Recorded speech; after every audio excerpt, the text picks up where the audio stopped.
Hi, I'd like to talk today about generational wealth.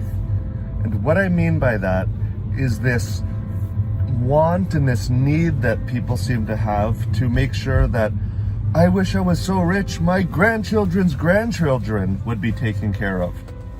Now, it's a free world, it's a free country, people can do what they want, and I'm not saying that's wrong. It's wonderful to want your family to be set in the future.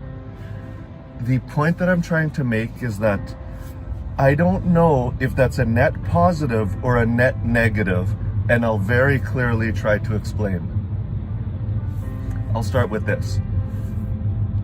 We kind of have the understanding after thousands of years of data that if people grow up rich, usually they are less ambitious than people who grow up poor. Now, a lot of studies have been done on this.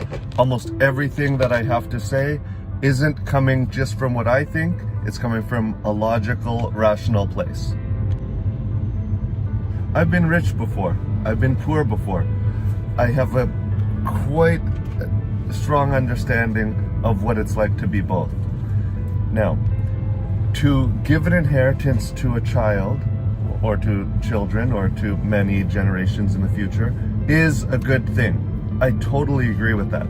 My point of contention is that possibly giving wealth to so many generations into the future that you don't have physical contact with those generations, and you personally have no way to instill your own vision and your own work ethic onto those future descendants.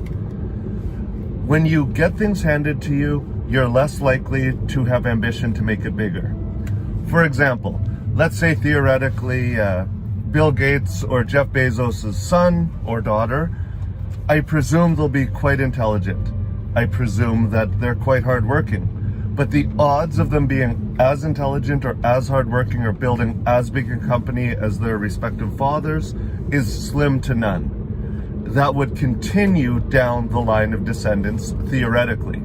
There's a math concept called regression to the mean, and that can explain a lot of things, such as how come the Rothschilds and the Rockefellers and the Kennedys and the rich families of generations past are no longer the richest in the world?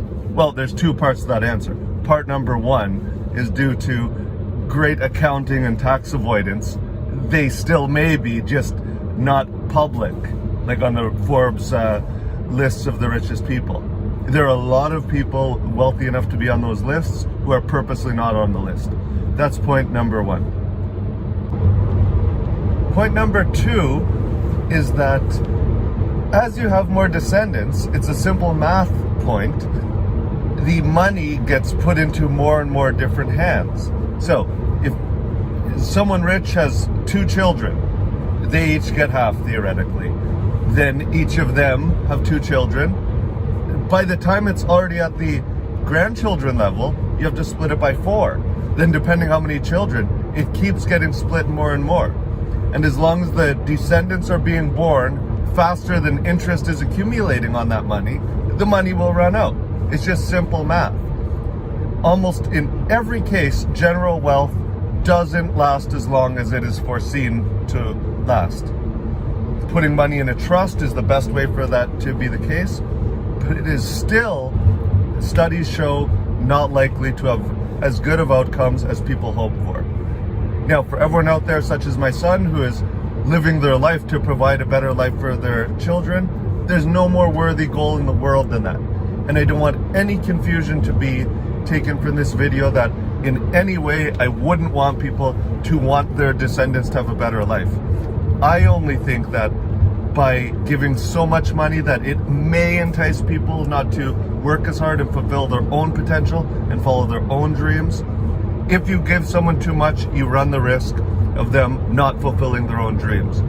And for that to happen, that's a very sad thing, especially when it comes with the best intentions of people. For someone to work so hard to provide a better life, and then for others in the future to potentially squander that, either accidentally or recklessly, it's a very unfortunate circumstance. Now, some of you may totally disagree, and that's wonderful. I love being in a free country. I love hearing other people's point of views. This is kind of just a nebulous idea. I realize I don't have many specifics. I just thought it's an interesting point to put forth. Tell me what you think about it. Talk to you later. Thanks. Please like and subscribe as always, and I'll see you soon. Remember, my name is John Victor. Peace.